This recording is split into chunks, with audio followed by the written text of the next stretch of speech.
मातृभूमि न्यूज, मातृभूमि की आवाज मातृभूमि के लिए। જમજોધપુર શહેરના હાદરસમાં ગાંધી ચોકના પાછલા વિસ્તારમાં આવેલ એક શ્રીમંત પરિવારના મકાનમાં ધોળે દિવસે વૃદ્ધા એકલા જ ઘરમાં હોય અને ઘરનું કામકાજ કરતા હોય. શહેરની ભદ્ર સમાજની મહિલા આ મહિલા વૃદ્ધાના ઘરમાં પ્રવેશીને જૂના ઓળખીતા છે એમ કરીને ઘરમાં બેસે છે. ત્યારે મહિલા વૃદ્ધા દ્વારા ઓળખીતા હશે એમ માનીને પાણી પીવાનું આપી એમ પૂછીને વધુ સમાજની મહિલાને પાણી આપીને રસોડામાં લેવા જાય છે. ત્યારે આ મહિલા રસોડામાં પાછળ જઈને વૃદ્ધ મહિલાના ગળા ચેનની લૂંટ કરે છે ને બહાર દોડી આવીને બારણું દઈ દે છે. ત્યારે આ મહિલા વૃદ્ધ રડારડ કરીને બારણું ખોલીને રસ્તા ઉપર આવે છે.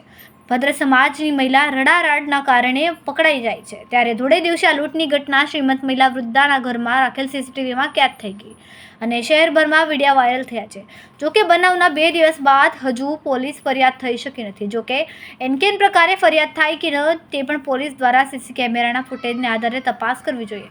જો પોલીસ ઊંડી તપાસ કરે તો ભૂતકાળમાં પણ આવા બનેલ બનાવો પરથી પડદો ઉચકાઈ શકે તેમ છે. ખૂબ જ ટૂંકા સમયમાં માતૃભૂમિ ન્યૂઝ ઓટીટી પ્લેટફોર્મ અને મેગા સિટીમાં કેબલ નેટવર્ક સાથે જોડાઈ જશે. તો જોતા રહો માતૃભૂમિ ન્યૂઝ.